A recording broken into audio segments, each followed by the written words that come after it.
اللہ تعالیٰ کر سکتا ہے، کوئی اس کے لیے مشکل نہیں. وہ اعلیٰ کل شیء قدیر، اسے ہر شے کی قدرت حاصل ہے. لیکن اصل بات جو ہے میں آپ کو بتانا چاہتا ہوں، یہ ہے سائیڈ ایشو. اصل ایشو ہے فلسطین کا جو شروع ہونے والا ہے. بھٹی دہکے گی وہاں. ظاہر بات ہے کہ اگر کوئی بہت بڑا اقدام ہو جاتا ہے فلسطینیوں کے خلاف، اور اگر واقعتاً مسجد اقصی اور حکومت الصخرہ گرا دیے جاتے ہیں، جو طوفان اٹھے گا عالم عرب میں، یہ حسنی مبارک ہو یا شاہ خالد ہو یا کوئی اور ہو، یہ نہیں روک سکتے اس طوفان کو. السلام علیکم ناظرین، ڈاکٹر اسرار احمد کے مزید بیان سننے کے لیے ہمارے یوٹیوب چینل کو سبسکرائب کریں، لائک کریں، بیل آئیکن پریس کریں. شکریہ.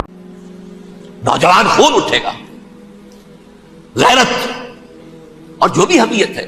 مسلمان ان پڑھ سے ان پڑھ اور بالکل بے دین، وہ بھی مسجد کی حرمت پر کٹ مرنے کو تیار ہو جاتا ہے. مسجد تو بنا دی شب بھر میں ایمان کی حرارت والوں نے، من اپنا پرانا پاپی ہے، برسوں میں نمازی بننا سکا. وہ چاہے کانپور کی مسجد سے مسلمانوں نے جانے دی ہے، چاہے وہ شہید گنج کی مسجد کی مسلمانوں نے جانے دی ہے، چاہے نماز نہ پڑھتے ہو. لیکن یہ جو حرمت اور یہ جو حمیت اور یہ غیرت ہے، اس سے جو طوفان اٹھے گا یہ ہوگا اس ملحمۃ العظما، اس کی طرف پیش رفت ہو رہی. کتاب الملاحم سے احادیث کے حوالے سے یہ جن جنگوں کا حوالہ دیا حضور نے، پیشن گوئی کی ہے، اس کا نقطہ آغاز تھا خلیج کی جنگ. صدام حسین نے اسے کہا تھا یہ مدر آف وارز ہے، ام المحارب، یہ ایک جنگ نہیں ہے. اس کا نقشہ بھی حدیث میں موجود ہے، پیشن گوئی موجود تھی، اس وقت بھی ہم نے شائع کی تھی. لیکن اس میں جو جنگ اب ہونے والی وہ الملحمۃ العظما. ملحمہ کسے کہتے ہیں؟ لحم گوشت کو کہتے ہیں، اور قصائی کی دکان کو عربی میں ملحم کہتے ہیں، جہاں گوشت کے ٹکڑے کیے جاتے ہیں. آج کل مشینوں سے ہوتے ہیں، اب جو ہے وہ ہاتھ سے چھریوں سے نہیں ہوتے، لیکن ٹکڑے ہو رہے ہوتے ہیں، جسموں کے چیتھڑے اڑ رہے ہوتے ہیں. ملحمہ، یہی لفظ استعمال کیا تھا حضرت سعد ابن عبادہ نے رضی اللہ تعالی عنہ یوم فتح مکہ. ان کے دل میں تھا کہ اب ہم انتقام لیں گے ان عربوں سے، ان قریش سے. الیوم یوم الملحمہ، الیوم یوم الملحمہ، یہ کہتے ہوئے جا رہے تھے. ایک خاص کیفیت، آج ہے گوشت کے ٹکڑے اڑانے کا دن. حضور سے کہا کسی نے جا کر کے صاحب تو یہ کہہ رہے ہیں الیوم یوم الملحمہ، الیوم یوم الملحمہ. حضور نے فرمایا نہیں، ان سے کہو جا کر الیوم یوم المرحمہ، الیوم یوم المرحمہ، آج رحمت کا دن ہے، آج تو میں ان سب کو معاف کروں گا. لا تثریب علیکم اليوم، میں تم سے وہی بات کہہ رہا ہوں جو میرے بھائی یوسف نے کہی تھی اپنے بھائیوں سے، اذهبوا فانتم الطلقاء، جاؤ تم سب کے سب آزاد. وہ ملحمہ ہے جس کو کہ حضور نے حضرت معاذ بن جبل رضی اللہ تعالی عنہ کی روایت ہے، اس میں سے جو ابو داؤد میں روایت آئی ہے اس میں الملحمۃ العظما، عظما مؤنث ہے اعظم کا. آپ کہتے ہیں جنگ عظیم اول، جنگ عظیم دوم. عظیم کا باپ ہو گیا اعظم، سب سے بڑا، اور اس کا مؤنث ہے سب سے بڑی، عظما. الملحمۃ العظما، سب سے بڑی لڑائی. میرے نزدیک یہ وار کے معنی میں نہیں ہے، بیٹل کے معنی میں. انگریزی میں یہ دو لفظ علیحدہ ہیں، وار، بیٹل. وار سالوں کو محیط ہوتی ہے، بیٹل کسی ایک خاص جگہ پر جو لڑائی ہوتی ہے اس کو کہتے ہیں. حضور کے اور قریش کے درمیان 6 سالہ وار تھی، جنگ تھی. لیکن battles, battle of Uhud, battle of Badr, یہ بیٹلز تھی، لڑائیاں تھی. تو عظیم ترین جنگ شاید اس اعتبار سے نہ ہو جیسے کہ ورلڈ وار 1 اور ورلڈ وار 2، یعنی اس کی وسعت کا اتنا معاملہ نہیں اور طوالت کا نہیں. لیکن جو لڑائی جو ہے بیٹل ہونی ہے، جس کو کہ یہ لوگ، یا چونکہ میں نے کہا تھا شروع میں کہ سرما ہے میری آنکھ کا خاک حجاز و حول قدس، نیو ٹیسٹمنٹ کی آخری کتاب ہے the book of Revelation, Revelation of Saint John. اس میں آرمگڈون کہا گیا ہے اسے. ہر مجدون، یہ عبرانی لفظ ہے، ہر کہتے ہیں اونچی جگہ کو، سطح مرتفع. مجدون میگیڈو، میگیڈو ایک وادی ہے، مرتفع، وادی مرتفع.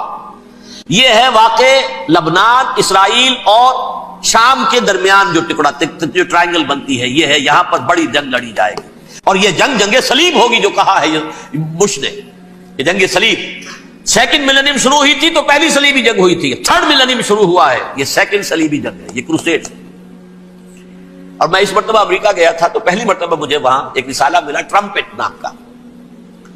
یہ امریکہ کے جو بہت ایکسٹریمسٹ قسم کے پروٹیسٹنٹس ہیں، یہ ان کا رسالہ ہے، اور ان کے بارے میں اب کہا جا رہا ہے وہ کرسچین زائنسٹ ہیں. آپ شاید پہلی مرتبہ یہ لفظ سن رہے ہو. زائنسٹ تو ہم سمجھتے ہیں یہودیوں کو، کرسچن زائنسٹ وہ ہیں جو ہیں تو عیسائی پروٹیسٹنٹس ہیں، لیکن اسرائیل کے وہ حمایتی یہودیوں سے بڑھ کر ہیں۔ یہ میری کسی پہلی تقریر میں شاید بہت سے حضرات کو یاد آ جائے، میں نے کہا تھا 4 سال پہلے ہمارا تنظیم اسلامی کا ایک کنونشن ہوا تھا ہوسٹن میں، امریکہ کا جنوبی علاقے کا شہر ہے۔ ایک سیشن اس میں ہم نے رکھا تھا انٹرفیتھ، ایک عیسائی کو بلایا تھا، ایک یہودی بہت بڑا وہاں کا عالم ہے اس کو بلایا تھا۔ اس یہودی عالم نے ڈاکٹر وشوگراٹ، جو وہاں کی یونیورسٹی میں پروفیسر ایمیریٹس ہے، اس نے کہا تھا کہ یہ اسرائیل کی تو سپورٹ کر رہے ہیں عیسائی، ہم تو نہیں کر رہے۔ جو پریکٹسنگ یہودی ہیں وہ زیادہ اسرائیل کے حق میں نہیں تھے، یہ تو سن 67 کے بعد انہوں نے اسرائیل کو تسلیم کیا ہے۔ وہ تو منتظر تھے کہ ہمارا مسیحا آئے گا تو اس کی قیادت میں جنگ کریں گے، جیسے شیعہ منتظر تھے کہ مہدی موعود آئیں گے تو پھر ہم کچھ کریں گے۔ وہ امام خمینی نے کہا جب وہ آئیں گے آ جائیں گے، لیکن ہم کچھ راستہ کے لیے زائنسٹ نے آگے بڑھ کر ریاست قائم کر لی، اور جب یروشلم پر بھی پورا قبضہ کر لیا تب جو ہے در حقیقت مذہبی یہودی جو ہے پھر انہوں نے اپنایا ہے، اون کیا ہے، اور نئے سیٹلمنٹس جو بھی بنے ہیں وہاں پر اسرائیل میں، اس میں اکثر و بیشتر مذہبی یہودی آیا، اور بروکلن کے علاقے سے سب سے بڑھ کر آئے ہیں، جو امریکہ میں نیو یارک کا ایک جنوبی علاقہ ہے، بہت بڑا یہودیوں کا بہت بڑا گڑھ ہے۔ نیو یارک کو جیو یارک بھی کہا جاتا ہے، وہ تو اصل میں مرکز جو ہے وہ تو یہودیوں کا ہے۔ اس حوالے سے وہاں پر جو کرسچن زائنسٹ کہلاتے ہیں وہ اسرائیل کے یہودیوں سے بھی بڑھ کر کہیں سپورٹ کریں۔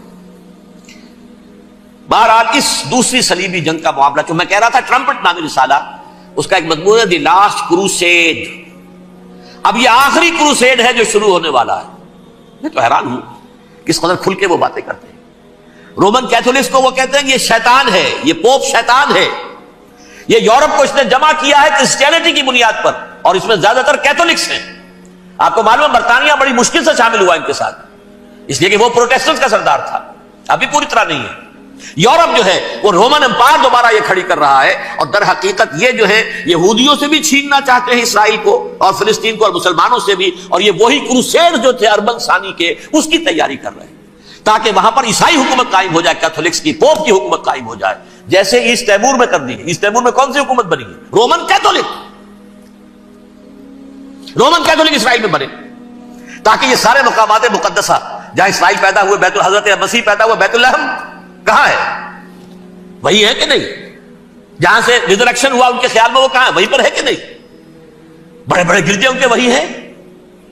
تو اس اعتبار سے ان کا کہنا یہ ہے، یہ لاسٹ کروسیڈ کی تیاری ہو رہی ہے، یہ کیفور، اور ان کا کہنا یہ ہے یہ پوری طاقت نیٹو کی جو ہے، یہ پہلے جرمنی سے لائی گئی بوسنیا، انہوں نے خود وہاں جنگ کروائی، انہوں نے خود وہاں پر ایتھنک کلینسنگ کروائی، پھر خود مصالحت کے لیے آ گئے، پھر کوسوو میں انہوں نے خود آگ بھڑکائی۔ یہ میں نہیں کہہ رہا، یہ وہ ٹرمپٹ رسالہ امریکہ سے چھپنے والا پروٹیسٹنٹس کا رسالہ ہے جو یہ کہہ رہا ہے۔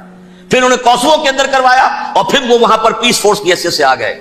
اب وہ میسیڈونیا میں کروا رہے ہیں اور وہاں داخل ہو گئے ہیں۔ اگلا قدم ان کا سائپرس ہوگا، سائپرس میں ترکوں کو اور وہ گریکس کو لڑائیں گے اور وہاں آ جائیں گے، وہاں سے ایک چھلانگ لگائیں گے اور یہ فلسطین میں پہنچیں گے، اور یہ وہاں پر ایک رومن امپائر، اپنی پرانی رومن امپائر کی طرح کی رومن کیتھولک ریاست قائم کرنا چاہتے ہیں۔ حضرت نعمان ابن بشیر کی حدیث مسند احمد ابن حنبل میں، تکون النبوت فیکم ما شاء اللہ ان تکون، مسلمانوں تمہارے مابین نبوت قائم رہے گی، موجود رہے گی، یعنی میں بنفس نفیس تمہارے مابین رہوں گا جب تک اللہ چاہے گا۔ ثم یرفع اللہ اذا شاء یرفعها، پھر جب اللہ چاہے گا نبوت کو اٹھا لے گا، یعنی میرا انتقال ہو جائے گا۔ دوسرے دور کی خبر دی، ثم تکون خلافۃ علی منہاج النبوہ، پھر ایک دور آئے گا خلافت کا عین نبوت کے نقش قدم پر، کوئی فرق نہیں ہوگا، وہی نظام جو میں نے قائم کیا ہے جوں کا تو قائم رہے گا، میرے نقش قدم پر وہ خلافت ہوگی۔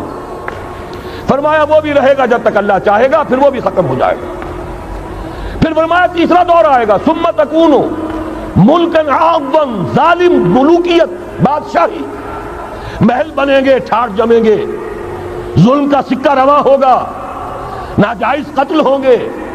حجاج ابن یوسف کے ہاتھوں سینکڑوں تابعی محمد ابن قاسم بلا کر شہید کر دیے گئے، ورنہ اسی وقت پورا یہ جزیرہ نما ہند جو ہے، انڈین پیننسولا، اس وقت پورا کا پورا مسلمان ہو جاتا۔ لیکن ملوکیت کو کبھی یہ برداشت نہیں ہوتا کہ کوئی شخص پبلک کے اندر مقبول ہونا شروع ہو جائے، پاپولر ہونا شروع ہو جائے، ان کے اقتدار کے لیے خطرہ ہو سکتا تھا۔ اسی دور ملوکیت میں واقعہ کربلا ہوا، حسین ابن علی رضی اللہ تعالی عنہما شہید ہوئے۔ اسی ظالمانہ حکومت کے دور میں واقعہ ہررا ہوا، مدینے کی بے حرمتی ہوئی 3 دن تک۔ اسی کے دور میں حضرت عبداللہ ابن زبیر رضی اللہ تعالی عنہما شہید ہوئے۔ میں اب کیا کیا گنواؤں؟ حضور نے جب فرمایا ثم تکون ملکا عاضا، کاٹ کھانے والی ملوکیت، یہ اسی کی شرح ہے۔ فرمایا یہ دور بھی رہے گا جب تک اللہ چاہے گا، پھر جب اللہ چاہے گا اسے بھی اٹھا دے گا۔ پھر چوتھا دور آئے گا ثم تکون ملکا جبریا، پھر بادشاہی ہوگی غلامی کے ساتھ۔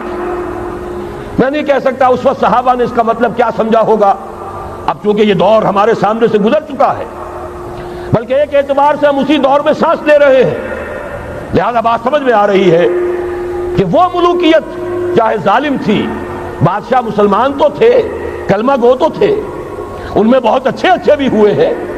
تاریخ انسانی میں مسلمانوں کے جیسے عمدہ مثالیں ہیں عمدہ بادشاہوں کی، شاید تاریخ کے اندر کوئی اور مثالیں پیش نہ کی جا سکے۔ لیکن یہ کہ اس کے بعد جو دور آیا، کہیں ہم تاج برطانیہ کے غلام بن گئے، ملکہ برطانیہ، شاہ برطانیہ، ہز میجسٹیز گورنمنٹ، ہر میجسٹیز گورنمنٹ، کہیں فرانس کے، کہیں اٹلی کے، کہیں ہالینڈ کے، کہیں اور کسی کے، فرانس کے، اس طرح سے پورا عالم اسلام جو ہے کولونیل دور کے اندر غلامی کے دور میں چلا گیا۔ یہ چوتھا دور تھا، لیکن یہاں تھوڑا سا توقف کر لیجئے۔ یہ چوتھا دور ایک درجے میں ختم ہو گیا ہے، کہتے ہیں دنیا والے کولونیل دور ختم ہو گیا، حقیقت میں ختم نہیں ہوا۔ براہ راست حکمرانی ختم ہوئی ہے، انڈائریکٹ رول جاری ہے، ریموٹ کنٹرول کے ذریعے سے وہی حکومت کر رہے ہیں، بٹن وہی سے دبتے ہیں، ہم جا کر جھولیاں انہی کے سامنے پسارتے ہیں، انہی سے کبھی سرمایہ کاری کی بھیک مانگتے ہیں، کبھی قرضوں کی بھیک مانگتے ہیں، ان کے چشم و ابرو کے اشاروں کے منتظر رہتے ہیں۔ ہماری جنگ اور صلح ان کے تابع ہے، ہمارے تمام وسائل ان کے تسلط میں ہیں۔ وہ دور ابھی ختم نہیں ہوا، فرق صرف یہ ہے پہلے براہ راست حاکم تھے، آج بالواسطہ حاکم ہیں۔ لیکن حضور نے فرمایا صلی اللہ علیہ وسلم یہ دور بھی ختم ہو کر رہے گا۔ یوں سمجھیے جیسے کراچی میں لانڈی کورنگی میں کئی نمبر آتے ہیں بسوں میں، Karachi Landhi number 1، Landhi number 2، Landhi number 3، پھر کہیں 3.5 بھی ہوتا ہے۔ آج ہم بیچ میں کھڑے ہیں اس چوتھے دور کے، کہ حضور کے قول کے مطابق ملکن جبرین، یا دور ابھی جاری ہے، نصف ختم ہو گیا ہے، نصف ابھی باقی ہے۔ لیکن ایک بات تو بڑی تلخ ہے، ابھی بقیہ نصف میں بڑی قیامتیں گزرنے والی ہیں۔ اسی بقیہ نصف میں وہ مارکا پیش آنے والا ہے، اسی میں وہ ملاحم ہوں گے، اسی میں وہ الملحمۃ العظمیٰ ہوگی، اسی میں دجال اکبر کا ظہور ہوگا، اس میں ہمارے اوپر تکالیف اور مصائب ابھی اور اس کے سائے گہرے ہوں گے، اور کچھ روز فضاؤں سے لہو برسے گا، اور غمناک یہ تاریک اندھیرے ہوں گے۔ لیکن اس کے بعد فرمان نبوت پوری شان کے ساتھ ظاہر ہوگا، ثم تکون خلافت علی منہاج النبوہ، پھر دور آئے گا خلافت علی منہاج النبوہ کا، دوبارہ وہی دور، بین ہی وہ نظام جو محمد رسول اللہ نے قائم فرمایا صلی اللہ علیہ وسلم، دنیا میں دوبارہ قائم ہو کر رہے گا۔ میرے کئی دوستوں نے کہا ہو کر رہے گا، میں یقین کے ساتھ کہتا ہوں ہو کر رہے گا، صرف یہ کہ ہم یہ نہیں کہہ سکتے ابھی اس میں کتنی دیر ہے۔ جیسے قرآن مجید میں کئی جگہ حضور سے کہلوایا گیا، نبی کہہ دیجئے ان ادری اقریب ام بعید ما توعدون، لوگوں جو وعدہ تم سے کیا جا رہا ہے یہ تو میں نہیں کہہ سکتا وہ جلدی پورا ہوگا یا دیر میں، ہوگا ضرور پورا۔ ان اللہ لا یخلف المیعاد، اللہ تعالیٰ اپنے وعدے کی خلاف ورزی نہیں کرتا۔ تو محمد الرسول اللہ صلی اللہ علیہ وسلم کی دی ہوئی نوید، دوبارہ خلافت علی منہاج النبوہ کا نظام قائم ہوگا، اور اس میں اب ذرا نور علی نور، 2 حدیثیں اسی کتابچے میں شامل ہیں، پھر عرض کر رہا ہوں یہ آپ کو مل جائے گا اگر نہیں ہے اس وقت، اور میں چاہتا ہوں آپ ان کے متن یاد کریں۔ ان حدیثوں کے مبلغ بن جائیں، ان آیات کو حرز جان بنائیں، تاکہ مایوسی کا مداوع ہو سکے، ہمتیں جو پست ہو رہی ہیں ان میں دوبارہ عزم جمع پیدا ہو سکے۔ اس لیے ہم نے بڑی تعداد میں اسے شائع کیا ہے۔ 100 کے پیکٹس کے اندر آپ کو یہ مل سکے گا اگر آپ لینا چاہیں۔ عام کریں، پھیلائیں۔ پہلی حدیث ہے مسلم شریف کی، صحیحین میں سے ایک، سند کے اعتبار سے بلند ترین درجہ، حضرت ثوبان اس کے راوی ہے رضی اللہ تعالی عنہ۔ بڑے پیارے الفاظ ہیں محمد الرسول اللہ صلی اللہ علیہ وسلم کے، فرماتے ہیں ان اللہ زوالی الارض، اللہ نے میرے لیے پوری زمین کو سکیڑ دیا، لپیٹ دیا۔ فرائے تو مشارقہا و مغاربہا، میں نے اس کے سارے مشرق دیکھ لیے، سارے مغرب دیکھ لیے۔ وَإِنَّ أُمَّتِي سَيَبْلُغُ مُلْكُهَا مَا زُوِيَ لِي مِنْهَا، اور یقین رکھو میری امت کی حکومت ان تمام علاقوں پر قائم ہو کر رہے گی جو مجھے اس طرح زمین کو سکیڑ کر اور لپیٹ کر دکھا دیے گئے۔ اب جس شخص کو بھی محمد کی رسالت پر ایمان ہے صلی اللہ علیہ وسلم، اسے کوئی شک نہیں ہو سکتا۔ دوسری روایت حضرت مقداد سے، یہ مسند احمد ابن حنبل کی روایت، حضرت مقداد رضی اللہ تعالیٰ عنہ فرماتے ہیں حضور نے ارشاد فرمایا لا يبقى على ظهر الارض بیت مدر ولا وبر الا ادخلہ اللہ کلمۃ الاسلام، اس روئے ارضی پر کوئی گھر نہیں بچے گا، نہ اینٹ گارے کا بنا ہوا نہ کمبلوں کا بنا ہوا خیمہ رہے گا جس میں اللہ تعالیٰ کلمہ اسلام کو داخل نہ کر دے۔ کل روئے ارضی پر ہر گھر میں اسلام داخل ہوگا۔ لیکن اس میں بڑی اہم بات ہے، ہمارے بعض دانشور آج جو گمراہیاں پھیلا رہے ہیں اس کا توڑ اس حدیث میں ہے، اور ہمیں صدمہ ہے۔ علامہ اقبال کا فرزند، اور وہ اس مغالطوں کو عام کر رہا ہے۔ اور بھی چھٹ بھئیے دانشور تھے، ان کی بات کی کوئی اہمیت نہیں تھی، لیکن اب وہی بات کہی ہے ڈاکٹر جاوید اقبال نے۔ اس حدیث میں اس کا توڑ ہے۔ اسلام کا غلبہ ہوگا تو کیسے ہوگا؟ بعز عزیز وذل ذلیل، یا تو کسی عزت والے کے اعزاز کے ساتھ ہوگا، اور یا کسی کمزور کی مغلوبیت کی بنیاد پر ہوگا۔ اما یعزہم اللہ، یا تو اللہ گھر والوں کو، خیمے والوں کو اعزاز عطا فرمائے گا، فیکونون من اہلہا، وہ اسلام ہی کے کلمے کو قبول کر لیں گے۔ وَإِمَّا يُذِلُّهُمْ، یا اللہ انہیں مغلوب کر دے گا، فَيَدِينُونَ لَهَا، اور ان کے لیے لازم ہوگا کہ وہ اسلام کی تابعداری اختیار کریں۔ یہی دو راستے ہیں، یہی سورہ توبہ میں بتایا گیا تھا۔ ان یہودیوں سے، ان نصارہ سے مسلمانوں جنگ جاری رکھو، حتیٰ یؤتوا الجزیۃ عن ید وہم صاغرون، یہاں تک کہ اپنے ہاتھ سے جزیہ پیش کریں، چھوٹے بنیں، اسلام کی بالادستی کو قبول کریں۔ میثاق مدینہ یہ تو اصل میں جد و جہد کے دوران کا ایک مرحلہ ہے۔ دوران میں تو کبھی صورتحال بدلتی ہے، تدبیریں ہوتی ہیں، صلح بھی ہوتی ہے، جنگ بھی ہوتی ہے۔ آخری فیصلہ قرآن کا کیا ہے؟ مسلمان اور غیر مسلم مل کر ایک امت نہیں بن سکتے، ایک ملت نہیں بن سکتے۔ اسی بنیاد پر پاکستان بنایا۔ دو قومی نظریے کا سب سے بڑا پرچارک علامہ اقبال، وطنی قومیت کی نفی کرنے والا شدید ترین الفاظ میں علامہ اقبال، اور اس کے فرزند جو ہے وہ ایک قوم ہونے کا تصور دے رہے ہیں مسلمانوں اور غیر مسلموں کے۔ یہاں تو ایک ہی راستہ ہے۔ صحابہ کرام کی فوجیں جب نکلی جہاں گئیں، تین آلٹرنیٹیوز، ایمان لے آؤ، ہمارے برابر کے ہوگے، بھائی ہوگے، جان مال عزت آبرو املاک جائیداد ہر چیز جیسی ہے ویسی رہے گی، ہمارے کندھے سے کندھا لگا کر کھڑے ہوگے۔ یہ نہیں تو چھوٹے بنو، اسلام کی بالادستی قبول کرو، جزیہ دینا منظور کرو، اور یہ بھی نہیں تو صرف ایک تھرڈ آپشن ہے، آؤ میدان میں، تلوار ہمارے اور تمہارے درمیان فیصلہ کرے گی۔ یہ ہے تاریخ۔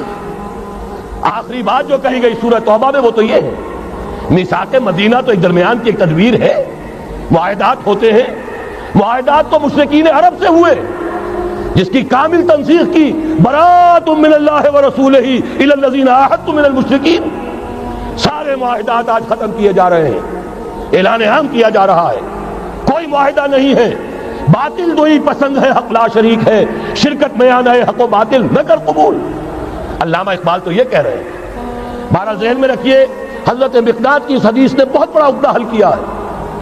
اسی لیے جب حضور سے یہ الفاظ سنے حضرت مقداد نے تو کہتے ہیں فقلت، میں نے اپنے دل میں یہ کہا، وَيَكُونَ الدِّينُ كُلُّهُ لِلَّهِ، یہ جو سورہ انفال میں الفاظ آئے ہیں دین پورا کا پورا اللہ کے لیے ہو جائے گا، یہ تبھی ہوگا جبکہ کل روئے ارضی پر کوئی گھر نہ بچے، کوئی خیمہ نہ رہے جو یا تو اس کے گھر والے اور خیمے والے اسلام لے آئیں یا اسلام کی تابع داری قبول کر دیں تب کے لیے تیار ہوں، تب ہوگا۔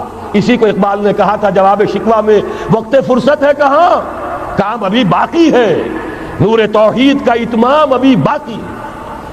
لیکن یہ جو حدیثیں میں نے آپ کو سنائی ہے، علامہ اقبال نے در حقیقت انہی کا نقشہ کھینچا ہے۔ آسماں ہوگا سحر کے نور سے آئینہ پوش، اور ظلمت رات کی سیما پا ہو جائے گی، پھر دلوں کو یاد آ جائے گا پیغام سجود، پھر جبھی خاک حرم سے آشنا ہو جائے گی۔ آنکھ جو کچھ دیکھتی ہے لب پہ آ سکتا نہیں، محو حیرت ہوں کہ دنیا کیا سے کیا ہو جائے گی۔ شب گریزہ ہوگی آخر جلوہ خورشید سے، یہ چمن معمور ہوگا نغمہ توحید سے۔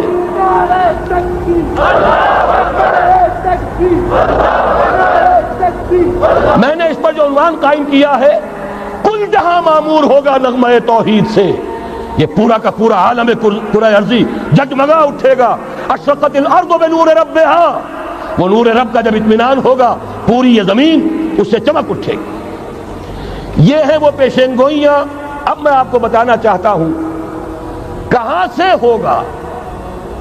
موٹی سی بات یہ ہے، پہلے خلافت علی منہاج النبوہ کا نظام قائم ہوا، کل روئے ارضی پر ایک دم نہیں ہو گیا۔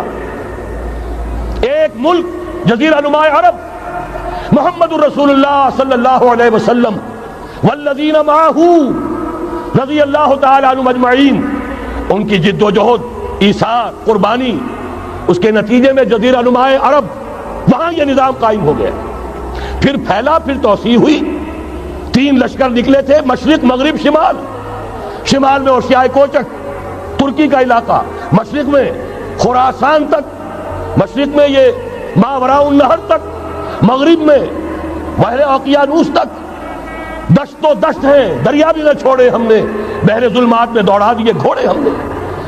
اب بھی یہی ہوگا، کسی ایک جگہ سے ہوگا۔ یہ میں اب آپ کو بتانا چاہتا ہوں کہاں سے ہوگا۔ پہلے اس کے جو شواہد ہیں وہ سمجھ لیجئے، پھر حدیثیں میں سامنے لاؤں گا۔ میں نے عرض کیا تھا کہ مغرب سے یہ سیلاب نیو ورلڈ آرڈر کا چلا، جو کہ در حقیقت یہودیوں کا مالیاتی نظام ہے۔ اس مالیاتی شکنجے میں انہوں نے یورپ امریکہ کو جکڑا ہوا ہے۔ اس کے بعد ان کی فتوحات کا دائرہ عالم عرب ان کے شکنجے میں آ چکا۔ ابھی آپ نے خبریں پڑھی ہوں گی، اب تو ہزاروں فنڈامنٹلسٹ سعودی عرب میں گرفتار ہو رہے ہیں، علماء گرفتار ہو رہے ہیں۔ یہ ساری حکومتیں جو امریکہ کے ایجنٹوں پر مشتمل ہیں، در حقیقت یہی سب سے پہلے اپنے ہاں کے جو مسلمان ہیں جنہیں یہ کہتے ہیں کہ یہ فنڈامنٹلسٹ ہیں، سب سے پہلے تشدد ان کی طرف سے ہوگا۔ بہرحال اب اس سے آگے ہے عالم اسلام کا وہ حصہ جس میں میں اور آپ بھی ہیں، یہ غیر عرب عالم اسلام، ایران سے شروع ہو کر پھر افغانستان، جو حضور کے زمانے میں خراسان کہلاتا تھا، یہ پورا افغانستان، کچھ تھوڑا سا حصہ ایران کا، کچھ تھوڑا سا حصہ روسی ترکستان کا، کچھ حصہ پاکستان کا، یہ سب حضور کے زمانے میں خراسان کہلاتا تھا۔ اس کے ضمن میں جان لیجئے اب یہ نیوکلیس بننے والا ہے، یہاں سے خلافت کا آغاز ہو کر رہے گا۔ اس کے شواہد کیا ہیں؟ پہلی بات نوٹ کیجئے، ختم نبوت کے بعد سارا سلسلہ مجددین کا ہے رحمہم اللہ۔ 1000 برس تک سارے مجدد عالم عرب میں پیدا ہوئے۔ 11ویں صدی سے یہ صنم خانہ ہند، مجددین کی آماجگاہ، مجدد الف ثانی رحمت اللہ علیہ، 11ویں صدی ہجری یا الف ثانی، اسی کے دوسرا 1000 سال وہیں سے شروع ہوا۔ کہاں کے رہنے والے تھے؟ 12ویں صدی کے مجدد اعظم شاہ ولی اللہ دہلوی، 13ویں صدی میں سید احمد بریلوی اور ان کے ساتھی شہید شاہ اسماعیل شہید، 14ویں صدی میں شیخ الہند اسیر مالٹا، انگریز سے ٹکرا جانے والا، یہ مضمون ہم نے چھاپا تھا، اگرچہ چھپا تھا وہ پاکستان روزنامہ پاکستان میں، ہم نے بھی اسے چھاپا، اب دوبارہ جو کتاب شائع کیا ہے انگلینڈ میں، انگلستان میں خلافت کی اذان کے عنوان سے اسپیشل ایک جو ہے ندائے خلافت کا ایشو آیا ہے، اس میں دوبارہ ریپیٹ کیا ہے۔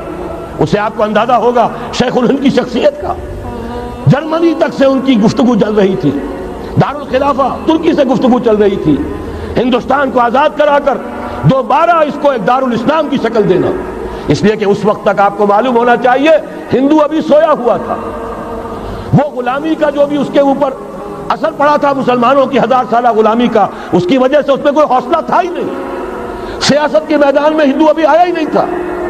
اس وقت اگر کہیں وہ تجویز کامیاب ہو جاتی، وہ برلن پلان، وہ ریشمی رومال تحریک، تو واقعہ یہ ہے کہ 30 برس اور یہ بر عظیم پاک و ہند انگریز کا غلام نہ رہتا، وہ تحریک نہیں۔ پھر یہ کہ اگر خلافت کو ختم کیا گیا تو احتجاجی تحریک چلی تو یہاں، اور کس شد و مت کے ساتھ بولی اماں محمد علی کی جان بیٹا خلافت میں دے دو، پورا بر عظیم پاک و ہند گونج اٹھا، گاندھی کو شریک ہونا پڑا تحریک خلافت میں، کہاں گاندھی کہاں خلافت۔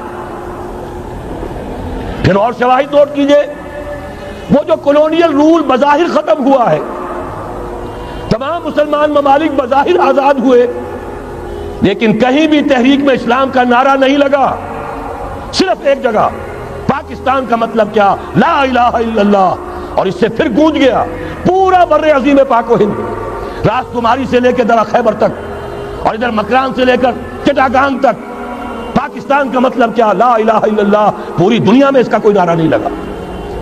پھر پاکستان ہے وہ ملک جہاں قرارداد مقاصد پاس ہو گئی، خلافت اصولی اعتبار سے ہم نے تسلیم کر لی، جب حاکمیت اللہ کی ہے، ہمارے پاس حاکمیت نہیں، ہم حاکمیت کے مدعی نہیں۔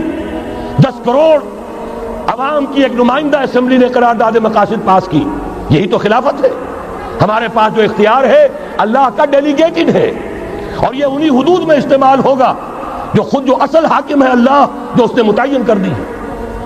پھر یہی وہ ملک ہے، واحد ملک پوری دنیا میں جس میں فیڈرل شریعت کورٹ نے بینک انٹرسٹ کو ربا حرام قرار دیا ہے، پوری مسلم ورلڈ کے اندر اس کی کوئی مثال موجود نہیں۔ یہ شواہد ہے۔ علامہ اقبال جیسا مفکر یہاں پیدا ہوا، مولانا مودودی جیسا مصنف یہاں پیدا ہوا، مولانا الیاس جیسا مبلغ یہاں پیدا ہوا، شیخ الہند جیسا مجدد یہاں پیدا ہوا، پورے عالم اسلام میں اس کی کوئی مثال موجود نہیں۔ اور میں تو ایک اور بات کی طرف کہتا ہوں، اللہ کے معاملات بڑے عجیب ہیں۔ یہ جو جنگیں ہونے والی ہے، یہ جو خیر و شر کا مارکا دنیا کو ہے، پھر مارکا ہے روح و بدن پیش، تہذیب نے پھر اپنے درندوں کو ابھارا، اللہ کو پامردی مومن پہ بھروسہ، ابلیس کو یورپ کی مشینوں کا سہارا۔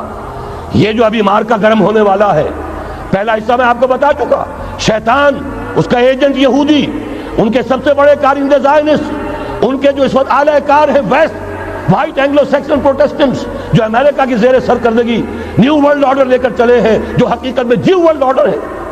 دوسری طرف دیکھیے، ذرا غور کیجئے، ایک حدیث نبوی ہے، ما انزل اللہ من دائن الا انزل لہ دوان، اللہ نے کوئی ایسا مرض پیدا نہیں کیا جس کی دوا پیدا نہ کی ہو۔ اسرائیل 1948 میں قائم ہو رہا ہے، پاکستان 1947 میں وجود میں آیا ہے۔ 1 سال پہلے، جیسے ماں کی چھاتی میں اللہ دودھ پہلے پیدا کر دیتا ہے، بچے کی ولادت بعد میں ہوتی ہے، یہ قانون قدرت ہے۔ اسی طریقے سے توڑ اس کا در حقیقت اسرائیل کا توڑ ہے جو پاکستان کی شکل میں وجود میں آیا۔ یہ دوسری بات ہے کہ ہم بھٹک گئے، منزل کا سراغ بھول گئے، ہم آ کر دولت کے پھندوں میں، اور سب سے بڑھ کر یہ کہ جو متروکہ جائیداد کے لالچ، ہم اس میں پڑ گئے، بھول گئے یہ پاکستان کس لیے بنایا تھا، بھٹک گئے۔ بہرحال میں ان شواہد کی بنا پر یہ یقین رکھتا ہوں، پورا ترکش بیلٹ سلسلہ مجددیہ نقشبندیہ کے ساتھ، یہ پورا سلسلہ افغانستان سے چلیے، ترکستان سے چل کر ترکی تک، پورا یہ جو نان عرب ورلڈ ہے، نان عرب مسلم ورلڈ، وہ سلسلہ مجددیہ حضرت احمد سرہندی رحمت اللہ علیہ، گردن نہ جھکی جس کے جہانگیر کے آگے، جس کے نفس گرم سے ہے گرمی احرار، یہ انہی کا سلسلہ ہے جو پورے ٹرکش بیلٹ میں آپ کو نظر آئے گا. پھر شاہ ولی اللہ جیسا مفکر. بہرحال یہ تمام شواہد ہیں، اور میرے لیے تو سب سے بڑے شواہد جو ہے اب وہ احادیث دیکھیے جو حضور نے بیان فرمائی. جب یہ مارکا گرم ہوگا، ایک حدیث ہے حضور فرماتے ہیں، ابن ماجہ کی روایت ہے حضرت عبداللہ ابن حارث رضی اللہ تعالی عنہ سے، یخرج ناس من المشرق یؤتون للمہدی یعنی سلطان ہی. جب اس عالم عرب میں، دیکھیے ایک بات میں عرض کر چکا ہوں، بڑی تلخ بات ہے، عالم عرب ہمارا بہتر حصہ ہے، افضل حصہ ہے. ان کو اللہ نے فضیلت ہم سے بہت زیادہ دی ہے. سب سے بڑی فضیلت کہ محمد خود صلی اللہ علیہ وسلم عرب تھے، یہ رتبہ بلند ملا جس کو مل گیا. پھر مستقل فضیلت، اللہ کا کلام ان کی زبان میں موجود ہے، مادری زبان. لہذا اگر انہوں نے کوتاہی کی، انہوں نے پیٹھ دکھائی، بہت بڑے مجرم ہیں، اس میں کوئی شک نہیں. اور یہی وجہ ہے یہ سارے ملاحب وہی ہونے ہیں. ایسی ایسی بھاری جنگیں حضور فرماتے ہیں اتنے لوگ ہلاک ہوں گے کہ پرندہ اڑتا چلا جائے گا، اترنے کی جگہ نہیں ملے گی، لاشیں ہی لاشیں ہوں. یہ شکل ہونے والی ہے. اور میں تو چونکہ ایک مضمون اور کتابچے کی شکل میں بھی شائع ہو چکا ہے، جس میں کہ حضور کی اس حدیث کے حوالے سے میری امت پر بھی وہ سب کچھ وارد ہوگا جو سابقہ امت پر ہوا. اسی کے حوالے سے عرض کر چکا ہوں، اگر اس صدی میں ہولوکاسٹ میں 60 لاکھ یہودی مارا گیا ہے، کوئی اسی کا دوبارہ چربہ جو ہے امت مسلمہ پر بھی آنے والا ہے. لیکن اس کے بعد پھر ان کے لیے فوجیں جائیں گی مشرق سے. وہاں جو امام ہوں گے، جو بھی ان کو لیڈ کر رہے ہوں گے، حضرت مہدی. یہ تصور ذہن میں رکھیے، ہمارے مابین اور عیسائیوں کے مابین حضرت مسیح کی ذات مشترک. اگرچہ ان کا یہ عقیدہ ہے کہ وہ سولی دیے گئے، فوت ہو گئے، معاذ اللہ ثم معاذ اللہ، پھر زندہ ہو کر آسمان پر گئے، پھر آئیں گے.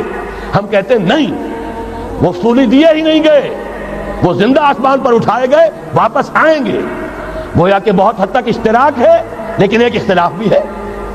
اسی طرح حضرت مہدی کے بارے میں شیعہ اور سنی تصورات میں اتفاق بھی ہے، اختلاف بھی ہے. یقیناً امت مسلمہ، امت عرب، مجھے تو اقبال کا وہ شعر یاد آتا ہے، خون اسرائیل آ جاتا ہے آخر جوش میں، توڑ دیتا ہے کوئی موسیٰ طلسم سامری. تو کیا خون اسماعیل جوش میں نہیں آئے گا؟ حضرت اسماعیل کی نسل میں حضور، اور حضور کی صاحبزادی حضرت فاطمہ رضی اللہ تعالی عنہ. حضور نے فرمایا میری اس بیٹی کی نسل میں اللہ تعالیٰ ایک شخص کو اٹھائے گا جو اس وقت مسلمانوں کی قیادت کرے گا. یہ چیز ہمارے اور اہل تشیع کے مابین مشترک. فرق یہ ہے وہ سمجھتے ہیں کہ ان کے 12ویں امام کہ جو آج سے 1200 برس قبل روپوش ہو گئے تھے وہ ظاہر ہوں گے. ہمارے نزدیک نہیں، وہ پیدا ہوں گے، نو مولود ہوں گے، عام انسانوں کی طرح آئیں گے، ہوں گے نسل فاطمہ میں سے رضی اللہ تعالی عنہ، اور وہ اس وقت عربوں کی قیادت کریں گے. خون اسماعیل آ جائے گا آخر جوش میں، اور کوئی حضرت مہدی وہ آئیں گے اور اٹھیں گے اور قیادت کریں گے، دجال سے مقابلہ کریں گے اور اس ملاحم کے اندر قیادت فرمائیں گے. لیکن ان کی مدد کے لیے مشرق سے فوجیں آئیں گی. گویا کہ پہلے مشرقی کسی ملک میں یہ نظام قائم ہو چکا ہوگا، کوئی ایسی طاقت وجود میں آ چکی ہوگی کہ جب وہاں بھٹی دہکے گی تو وہاں کے مسلمانوں کی امداد مشرقی ممالک سے جائے گی. اور ایک دوسری حدیث میں، یہ تو ترمذی کی روایت ہے، کتب حدیث میں تیسرے نمبر پر کتاب یہی ہے، صحیح بخاری، صحیح مسلم، پھر یہ جامع ترمذی. اس میں حضرت ابو ہریرہ سے روایت ہے، یخرج من خراسان رایات سود. خراسان میں بتا چکا ہوں حضور کے زمانے کا خراسان، افغانستان، کچھ حصہ پاکستان کا، کچھ روسی ترکستان کی آزاد ریاستیں جو ابھی ہوئی ہیں، تھوڑا سا حصہ ایران کا، یہ خراسان بزرگ، یہ اولڈ گریٹر خراسان. یہاں سے فوجیں چلیں گی، سیاہ علم برآمد ہوں گے، اور کوئی طاقت انہیں روک نہ سکے گی، ان کا منہ پھیر نہ سکے گی. یہاں تک کہ وہ ایلیا حضور کے زمانے میں یروشلم کا نام تھا، یہاں تک کہ ایلیا میں جا کر نصب ہو جائے. گویا کہ یہ جو ہمارے ہاتھ سے نکلا ہے قبضے سے، پہلے بھی عربوں کے ہاتھوں سے نکلا تھا بیت المقدس، یروشلم، عرب واپس نہیں لے سکے تھے. کرد خون صلاح الدین ایوبی اس نے واپس لیا. عربوں میں دم نہیں رہا تھا، عیاشیوں کی وجہ سے کھوکھلے ہو چکے تھے. میں تجھ کو بتاتا ہوں تقدیر امم کیا ہے، شمشیر و سنا اول، طاؤس و رباب آخر. یہی وجہ ہے کہ تقریباً 20 صدی کے بعد ان کی حکومت ختم. آسمارا حق بود در خون بارد برزمی بر زوال ملک مستعصم امیر المومنی. یہ ہوا کہ نہیں ہوا؟ جبکہ آئے ہیں تاتاری ہورس اور جنہوں نے کہ آخری خلیفہ بنو عباس اسے محل میں سے نکالا ایک کھال کے اندر لپیٹ کر اور اپنے گھوڑوں کے سوؤں تلے کچل دیا. عرب معزول کر دیے گئے تھے، لیکن اب دوبارہ عربوں کو جب سہارا ملا ہے، لیکن اب بھی انہوں نے کہیں اسلام قائم نہیں کیا. کوئی روس کا غلام رہا، کوئی امریکہ کا غلام رہا، کسی نے اس کا ساتھ دیا، کسی نے اس کا ساتھ دیا. تہذیب ہے تو مغربی، تمدن ہے تو مغربی، وضع میں تم ہو نصارہ تو تمدن میں ہنود. یہ مسلمان ہیں جنہیں دیکھ کے شرمائے یہود. یہی معاملہ جب ان کا ہوا تو اب اللہ تعالیٰ کی طرف سے ان کے اوپر وہ عذاب کی بھٹی گرم ہونے والی ہے. لیکن اس کے بعد پھر یہاں سے جائیں گے وہ جو ان کی مدد کریں گے، اور یہ ایلیا کو واپس لینے والے یہ مشرق سے چلنے والے لشکر ہوں گے. یہ دو حدیثیں ابھی سن لیجئے. اور تیسری حدیث یہ ہے، حضور نے فرمایا، یہ سنن نسائی کی روایت ہے، قال رسول اللہ صلی اللہ علیہ وسلم عصابتان من امتی احرزهم اللہ من النار. میری امت کے دو لشکر ایسے ہوں گے جنہیں اللہ نے آگ سے نجات دے دی ہے، پہلے ہی سے ڈکلیئرڈ ہے.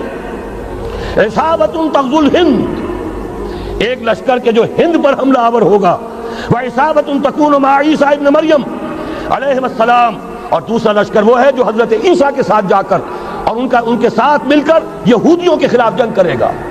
میں اس حدیث کا جو مطلب سمجھتا ہوں واللہ عالم، یہ اسی علاقے میں جب انقلاب آ جائے گا، یہ علاقہ خراسان اور پاکستان، جب یہاں نظام خلافت قائم ہوگا، یہاں سے اسلام کی توسیع ہوگی، اور یہاں سے جانب مشرق ہند اور جانب مغرب یہ جو یہودیوں کا سیلاب آ رہا ہے، ان دونوں کا مقابلہ کرنے کے لیے انشاءاللہ العزیز، ورنہ یہ عصابتان جو ہے ایک حدیث میں جمع کرنے کی کوئی اور حکمت ہو نہیں سکتی.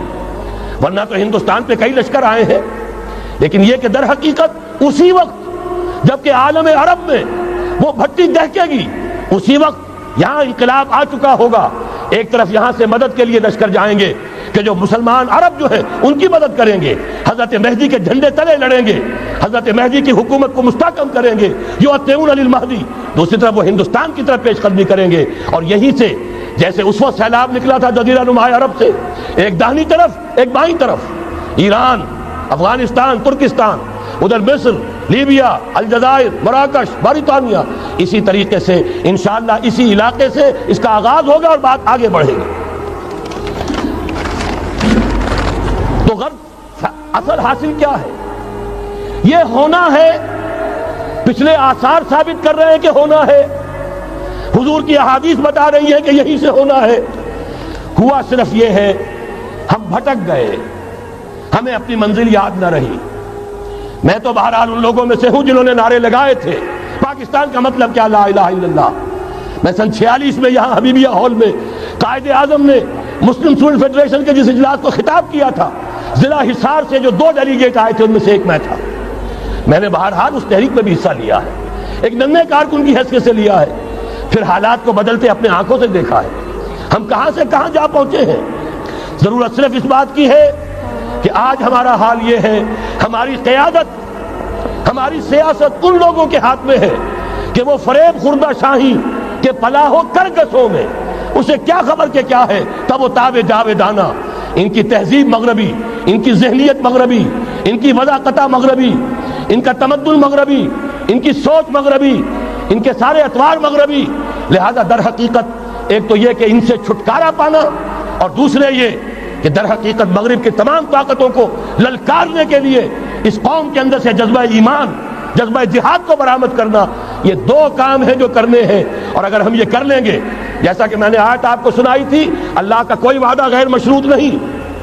ایمان اور عمل صالح، ایمان اور جہاد، یہ وعدے پورے کرو گے تو اللہ کا وعدہ بھی پورا ہوگا. لیکن ظاہر بات ہے جیسے یہودیوں نے یورپ کو فتح کیا اور آج وہ مغرب یہودیوں ہی کے زیر اثر ہمیں فتح کرنے پر تلا ہوا ہے. آج نوٹ کیجئے، جس طرح 3 اطراف سے یہودیوں نے حملہ کیا یورپ پر، میں اس کا تذکرہ کر چکا ہوں، آج ہم پر بھی اسی طرح کا 3 pronged اٹیک ہے. نمبر 1، ایٹمی دانت نہ نکلنے پائیں اس قوم کے، رول بیک کرانے کے لیے خاموش ڈپلومیسی.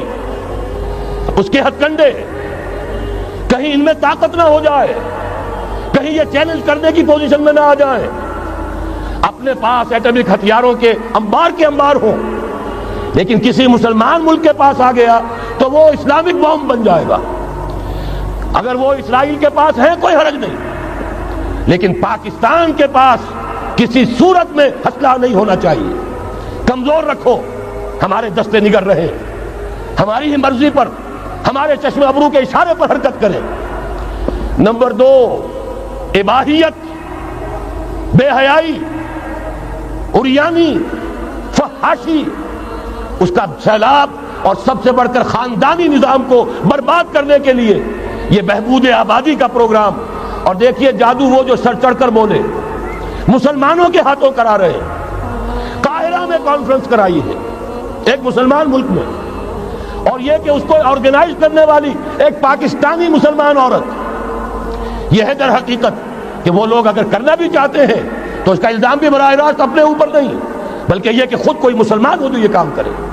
اب جو سیلاب آئے گا جس کے لیے مدد بھی دی جا رہی ہے، اس سے ہمارے سارے بندے حیا ٹوٹ کر رہ جائیں گے، خاندانی نظام درم برم ہو کر رہ جائے گا، جو ابھی تک اللہ کا شکر ہے کہ ہمارے ملک کے اندر انٹیکٹ ہے کچھ اوپر کا طبقہ جو بالکل ہی مغربی تہذیب میں رنگا گیا ہے، ورنہ ہمارے ہاں خاندان کا نظام ابھی انٹیکٹ ہے۔ لیکن یہ کہ یہ سیلاب بھی بڑی شدت سے آ رہا ہے، یہ چیزیں بیک وقت کیوں ہو رہی ہیں؟ اور تیسرا اور سب سے زیادہ سٹل وار، سب سے زیادہ یوں سمجھیے کہ جو لطیف، جو کہ ایک طرح کا احسان جتایا جا رہا ہے، ڈالروں کی اب یلغار۔ اب یہاں پر امریکی سرمایہ، ڈالر چاہے مشرق سے آئے چاہے مغرب سے آئے، وہ یہودیوں کا اعلی کار ہے۔ آپ نے اگر $1 نوٹ کا اگر کبھی نقشہ دیکھا ہو، اس کے اوپر جو سگنیا بنا ہوا ہے، جو نشان ہے، وہ کیا ہے؟ پیرامڈ، احرام مصر۔ یہ کن کے لیے اہمیت رکھتے ہیں؟ ہزارہا یہودیوں کا خون اور ان کی ہڈیاں ان پیرامڈز کے تلے دبی ہوئی۔ جب یہ احرام بنائے گئے تھے، یہ یہودی وہاں غلامی کے دور میں تھے، بیگار ان سے لی جا رہی تھی، بڑے بڑے پتھر جب گرتے تھے تو پسنے والے یہودی ہوتے تھے۔ یہ ان کی اپنی جیسے ہولوکاسٹ، جیسے انہوں نے اس کو اپنا سمبل بنایا ہوا ہے، اسی طریقے سے پیرامڈ، مصر کا پیرامڈ، یہ گویا کہ ان کے اس زوال کا ایک نشان ہے، اور اس پر ایک آنکھ بنی ہوئی ہے، ایک آنکھ، کانے دجال کی آنکھ، وہ دیکھ رہی ہے۔ عجیب ہے یہ سمبل۔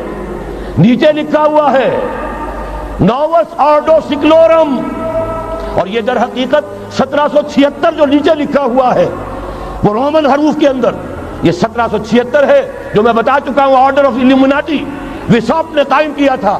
عام دنیا یہ سمجھتی ہے کہ شاید یہ امریکہ کا یوم آزادی ہے، سن آزادی ہے۔ 1 مئی، اس آرڈر آف الومناٹی کی تاسیس 1 مئی کو ہوئی ہے۔ یہ 1 مئی جو منایا جاتا ہے، دھوکہ یہ دیا گیا ہے کہ یہ شکاگو کے جو مزدور ہیں ان کی یادگار ہے۔ حقیقت میں یہ 1 مئی اور 1776 آرڈر آف دی الومناٹی کی تاسیس کی تاریخ ہے۔ یہ تمام معاملہ سمجھ لیجئے۔ ڈالر در حقیقت ہم نے ابھی تازہ ندائے خلافت میں نعیم صدیقی صاحب کی نظم شائع کی ہے، 45 برس بلکہ شاید اس سے بھی زیادہ عرصے کی پرانی نظم ہے جو ہم نے شائع کی ہے۔ ڈالر میرے اس دیش کو ناپاک نہ کرنا، اور میں تو انہیں داد دیتا ہوں، جو کچھ انہوں نے، شاعر کہتے ہیں اس کو جو صاحب شعور ہے، اس صاحب شعور نے جو مشاہدہ کیا ہے کہ ڈالر آئے گا تو کیا آئے گا ہمارے ہاں، اس کے پوری داستان اس تازہ ندائے خلافت میں ہم نے نہ معلوم کہاں سے اس کو کھود کر نکلوایا ہے۔ ہم ان کا احسان مانتے ہیں کہ انہوں نے اپنی یہ پرانی نظم، اب ان کی جماعت تو سب بھول بھال گئی ان چیزوں کو، اسی لیے وہ اسے تج کر باہر بھی اب آ گئے۔ بہرحال ہمیں تو ان کی ایک ایک چیز جو ہے، مجھے تو وہ شعر آج کا اگر آپ نے جنگ کا میرا کالم پڑھا ہو، میری تو فکر کے اندر رچ بس گیا ہے۔ پاکستان کے بارے میں جب کہا تھا، اے آندھیو سنبھل کے چلو اس دیار میں، امید کے چراغ جلائے ہوئے ہیں ہم، ہماری امیدوں کے چراغ ہے یہ، اسلام کا گہوارہ بننے والی ملک ہے یہ، اس کو ہم نے قائم کیا تھا اسلام کے لیے، یہ آندھیاں نہ چلیں، اس ملک کو ہم نے اسلام کے چراغ جو ہے ہم نے اس میں روشن کیے ہوئے ہیں۔ اے آندھیو سنبھل کے چلو اس دیار میں، امید کے چراغ جلائے ہوئے ہیں ہم۔ بہرحال یہ تیسرا سیلاب ہے، ننگی سرمایہ داری، جس کی پھر لعنتیں ہوتی ہیں، ایک طرف فقر، ایک طرف احتیاج، ایک طرف بھوک، ایک طرف دولت کے انبار۔ پہلے بھی ہمارے ہاں فرق کم نہیں ہے، لیکن اب جو ہوگا، اگر یہ بات پوری ہو گئی تو وہ ننگی سرمایہ داری، اور سرمایہ داری ہی در حقیقت یہود کا سب سے بڑا ہتھ کنڈا ہے۔ یہ بینکنگ کا نظام، یہ سارا کا سارا سودی نظام، یہ IMF، یہ ورلڈ بینک، یہی تو ان کے سب سے بڑے ادارے ہیں۔ تو واقعہ یہ ہے کہ تین طرف سے ہم پر حملہ ہو رہا ہے۔